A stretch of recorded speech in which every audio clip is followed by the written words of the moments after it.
nossa alegria, telespectadores, por estarmos com vocês mais uma vez no programa ASP-UF em Ação, da Associação de Professores Inativos da Universidade Federal Fluminense, que este ano completa o seu 20º aniversário. Hoje trataremos de um tema muito importante, os caminhos para a superação da violência do Brasil. E teremos também um entrevistado muito importante, com muita experiência, que é o professor Jailson de Souza e Silva. Nosso entrevistado, ele é professor da UF, da Faculdade de Educação, doutor em Sociologia da Educação. Tem, entre os seus muitos títulos, entre suas muitas atividades, nós queremos destacar que ele é conselheiro de informações da cidade do Instituto Pereira Passos, ele é fundador e diretor atual do Observatório de Favelas, ele é consultor do SEBRAE e UNICEF, ex-secretário de Educação de Nova Iguaçu, e atualmente ele coordena uma rede de prevenção de violência na rede pública de Belo Horizonte, como uma de suas inúmeras atividades. Com vocês, o nosso professor, e nós vamos iniciar o bloco, né, fazendo uma pergunta. Qual o conceito de violência? Dele que estuda, que não só ele conhece a prática, mas também a teoria. Ele é um estudioso desse assunto. Então, professor, por favor, nos explique qual o seu conceito de violência. Bom dia, professora Tânia, bom dia a todos. É um prazer estar aqui com vocês. Eu acho que a sua apresentação falta uma coisa específica, né, que para mim é muito importante. Eu sou consultor do UNICEF, eu sou doutor, eu sou professor da universidade, mas eu sou, antes de tudo, o que o meu nome diz. Eu sou o Jailson de Souza Silva, eu sou nascido e criado na periferia do Rio de Janeiro, morei muitos anos no Bradipina, Irajá, Favela da Maré, e me tornei um intelectual, então, intelectual da periferia. Eu falo de um determinado lugar. Quando eu produzo teoria sobre a cidade, eu sou geógrafo de origem, eu produzo um determinado tipo de teoria que tem muito a ver com a minha identidade social. Então, quando eu estou falando de alguns determinados temas, como a questão da violência, eu falo exatamente da minha experiência e do meu processo de reflexão sobre essa vivência. Da nossa experiência no Observatório de Favelas, da forma como a gente foi construindo caminhos para pensar a cidade. Então, eu sou uma pessoa que tenta trazer ao máximo a minha história, a minha origem, com muito orgulho dela, com muito orgulho da minha trajetória, para conseguir pensar no novo projeto de cidade, no novo projeto de ser humano. Como é que a gente pensa a utopia do Brasil no contemporâneo? Que tipo de sujeito social nós podemos construir? E discutir a violência, dar conta da violência é fundamental nesse campo. Porque, objetivamente, nós temos uma visão do Brasil como homem cordial, a visão de homem cordial do Sérgio Buarque de Holanda, do brasileiro como hospitaleiro, como alegre, como divertido, mas nós continuamos sistematicamente matando 50 mil pessoas por ano. Então, nós temos, no último ano, morreram 50 mil pessoas, esse ano nós estamos indo para lá também, no ano passado também. Nos últimos 20 anos, foram assassinados no Brasil 859 mil pessoas, quase 900 mil pessoas, e tem uma particularidade perversa. São principalmente negros, pobres, jovens, das periferias e favelas. Então, nós estamos cada vez mais resolvendo o problema da mortalidade infantil, avançamos muito na questão da redução da mortalidade infantil, mas estamos eliminando sistematicamente nossos jovens. São jovens, adultos, do sexo masculino, principalmente. Nós já temos 500 mil prisioneiros no Brasil hoje. O Brasil hoje é o 4º país do mundo com mais prisioneiros, com mais está encarcerando. E, de novo, principalmente jovens com menos de 29 anos, semi-alfabetizados ou com ensino fundamental, e que 70% deles por causa do tráfico de drogas. Então, nós temos uma questão fundamental, que é a criminalização cada vez maior dos jovens das periferias e favelas, e isso é uma das principais situações de violência que a gente vive. Como é que eu defino violência? Como é que eu penso em violência? Eu produzi em 2005 um livro para o UNICEF, que era a questão da violência no Brasil contra crianças e adolescentes. Tem várias acepções de violência, mas o termo que eu prefiro, que é o mais sintético, violência é tudo aquilo que agride a dignidade do ser. Então, muitas vezes, por exemplo, vamos pensar numa relação sadomasoquista, que é uma coisa meio perversa para a imensa maioria das pessoas comuns. Mas ali não é uma relação de violência, ali é uma relação de fetiche, de fantasia, porque ali é um consentimento das duas partes. O problema fundamental da violência é quando simplesmente eu exerço um processo de dominação e agressão contra o outro e principalmente o desumanizo. A principal consequência da violência, seja contra a mulher, contra o negro, contra a criança, contra o idoso, contra o jovem, e assim vai, é porque ela nos desumaniza. Ela impede que a gente viva a nossa humanidade de forma mais plena. E a gente vê, muitas vezes, a violência de uma forma muito mais genérica, ou então de uma forma muito dirigida para alguns. Por exemplo, a gente vê a violência do assalto, do crime, a gente vê a violência, muitas vezes, dos grupos criminosos, a gente vê a violência da tortura, mas a gente vê pouca violência cotidiana, a cultura violenta que domina a sociedade brasileira. Uma das maiores violências que tem no Brasil, por exemplo, é a forma de representação das favelas. Né? Então, por exemplo, o IBGE chama a favela, define a favela como aglomerado subnormal. O IBGE não tem uma definição do que é normal, tem uma definição do que é subnormal, isso é a favela. Eu costumo dar um exemplo muito característico, de uma médica que eu fui uma vez, e é uma senhora cidadã, cumpridora dos seus deveres, que cuida bem dos seus filhos, que é trabalhadora, paga seus impostos, cumpre seus deveres de cidadania, mas ela estava muito feliz, porque o César Maia teria prometido, na época que ele foi candidato, duas coisas. Primeiro, ele faria a Cidade da Música, ela morava na Barra da Tijuca, mora na Barra da Tijuca, então ela tinha uma demanda muito grande de equipamento público como aquele, e ele teria prometido não fazer uma linha do metrô que ligaria o aeroporto internacional à Barra da Tijuca. E por que ela não queria essa linha do metrô, que era encargo obrigatório dos Jogos Pan-Americanos? O Rio se comprometeu a fazer esse metrô, porque ela não queria mais pobres na Barra. Ela não queria facilitar o acesso dos pobres à Barra. E essa pessoa, em momento algum, falando isso, tranquilamente para mim, ela não se sentia minimamente violenta. Sexta-feira nós recebemos uma pessoa no Observatório de Favelas. Era uma pessoa de El Salvador. Ele chegou atrasado e me pediu desculpas.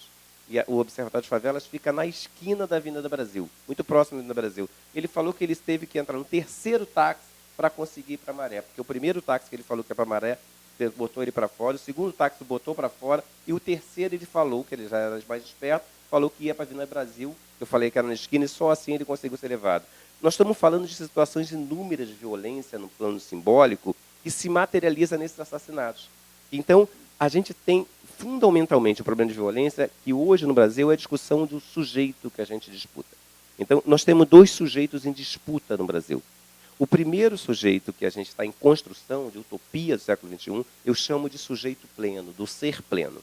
Esse ser pleno, necessariamente, ele tem 4 dimensões.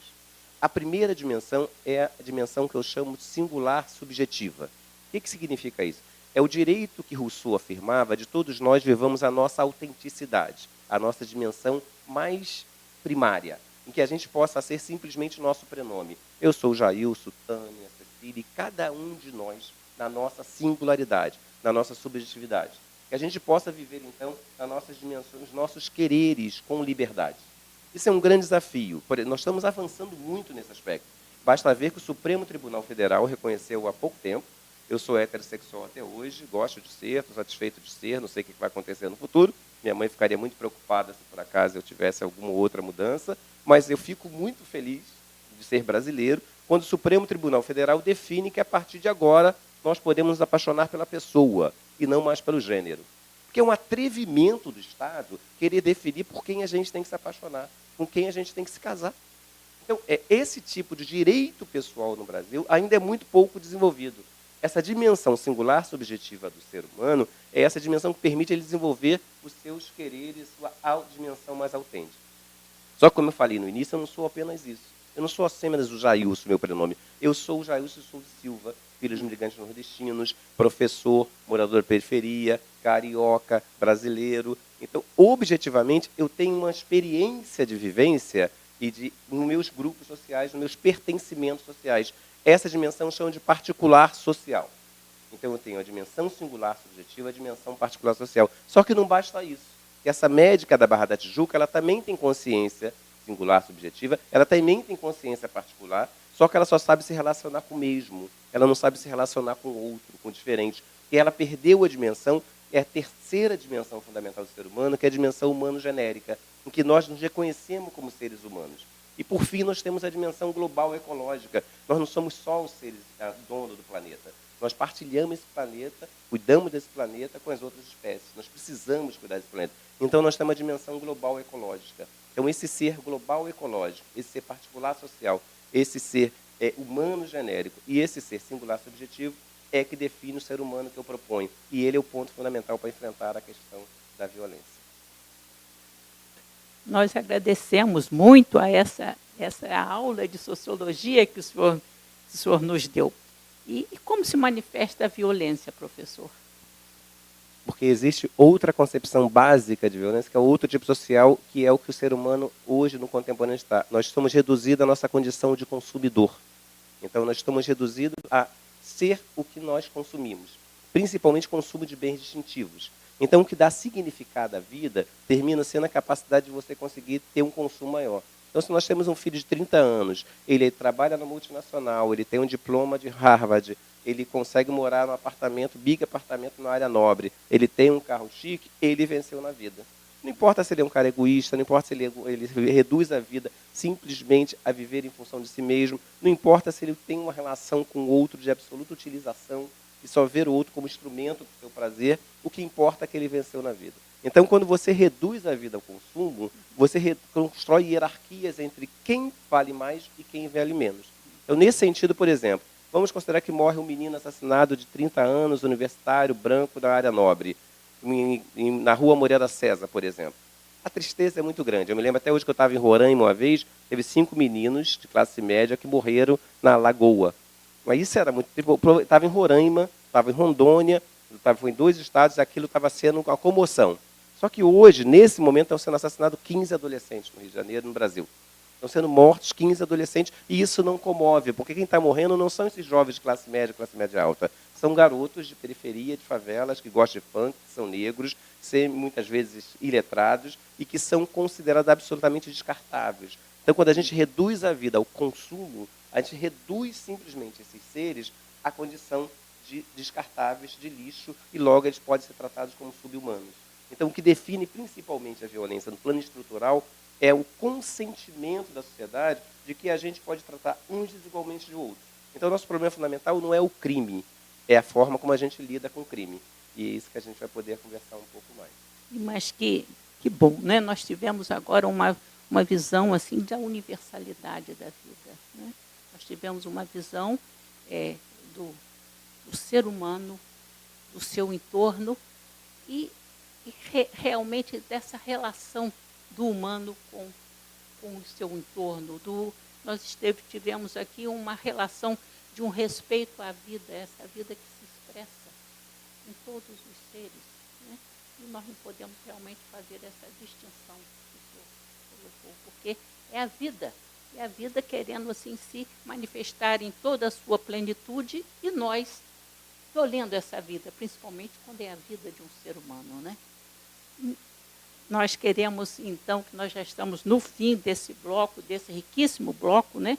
Nós queremos terminar esse bloco, mas que você, telespectador, continue conosco para saber mais sobre o tema de hoje, que é os caminhos para a superação da violência no Brasil, com o nosso professor Jailson de Souza e Silva.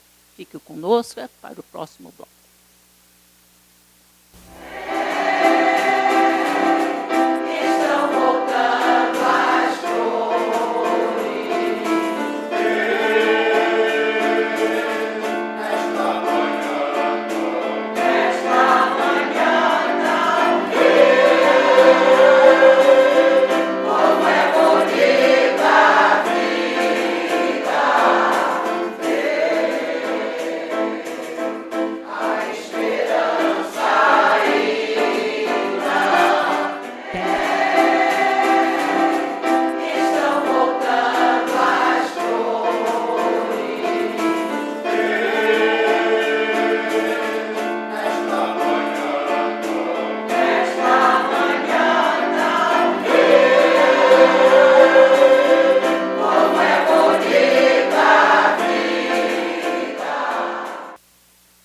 Neste segundo bloco do programa ASP-UF em Ação da Universidade Federal Fluminense, nós continuamos tendo o prazer de entrevistar o professor Jailson de Souza e Silva, que, continuando o nosso trabalho, professor, nós queríamos perguntar ao senhor como a violência afeta a vida cotidiana dos moradores da favela.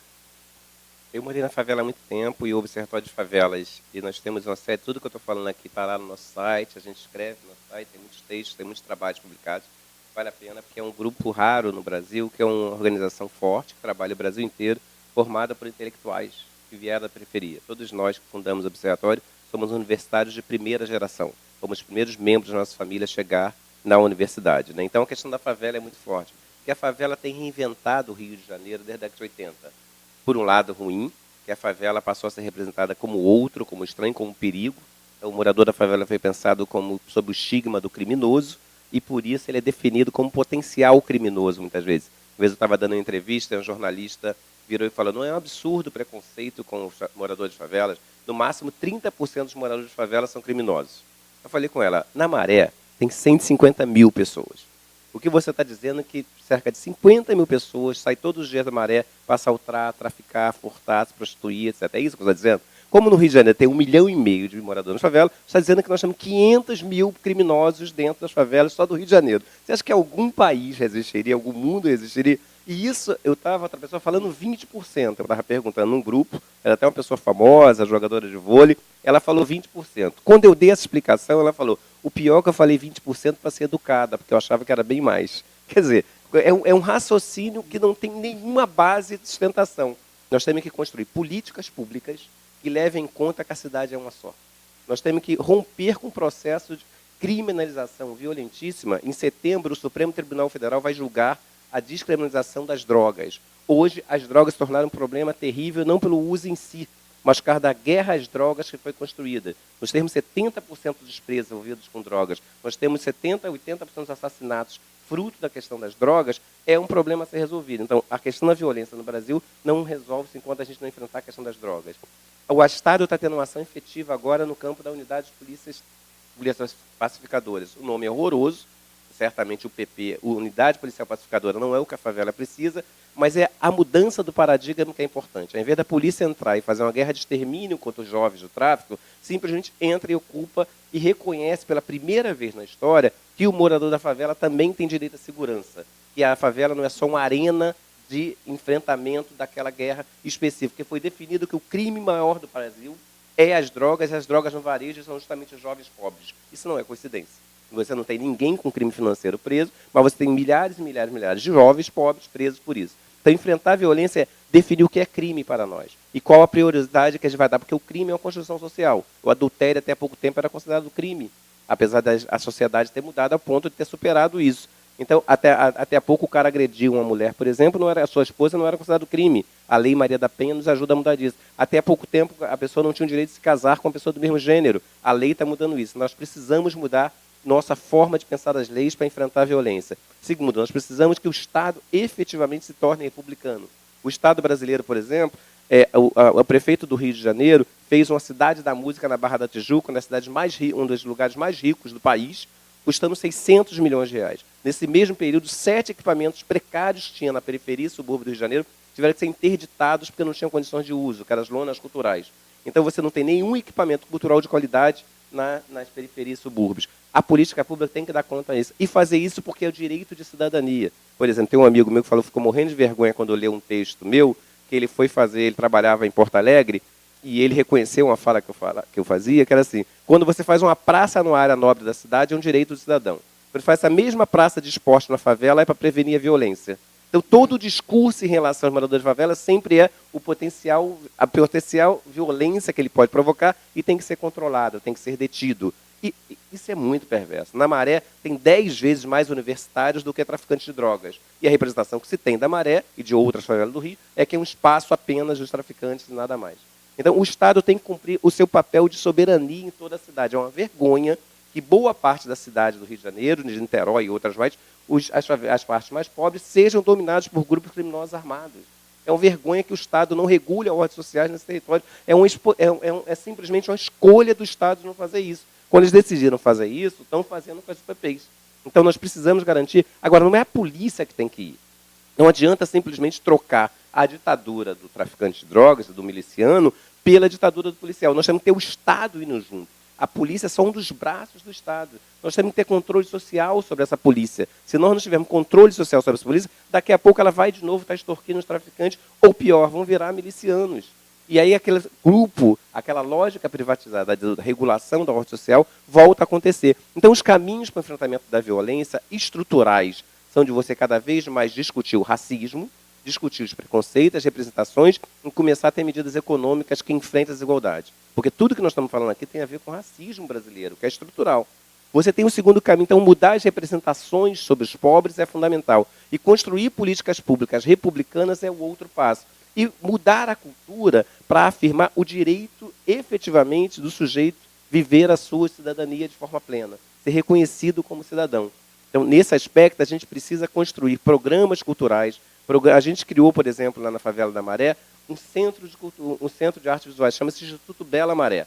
A gente produz arte visual. As pessoas ficam muito impressionadas com o seguinte: a favela não tem que ter artes visuais, não tem que ter artes plásticas, a favela tem que ter saneamento, luz, esgoto, como se o morador da favela não tivesse direito a uma expressão artística mais sofisticada. Então, nós criamos lá, através da Rede da Maré, que é uma organização fortíssima na Maré, uma orquestra de flautas. Teve cara sectário falando o seguinte: é um absurdo levar a música da burguesia para a favela. Não tem música da burguesia.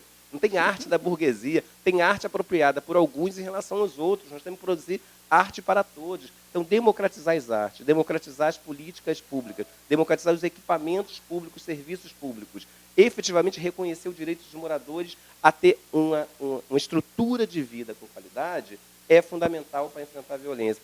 E é fundamental romper também com o discurso sobre cidadania, que é muito perverso.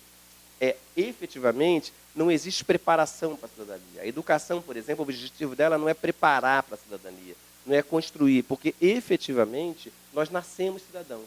Por nascer cidadão é que eu tenho direito à educação. Por nascer cidadão que eu tenho direito a trabalho, à renda, à cultura, à saúde, e a um ambiente sustentável, a um ar puro. Então, é por ser cidadão que eu tenho que ser reconhecido.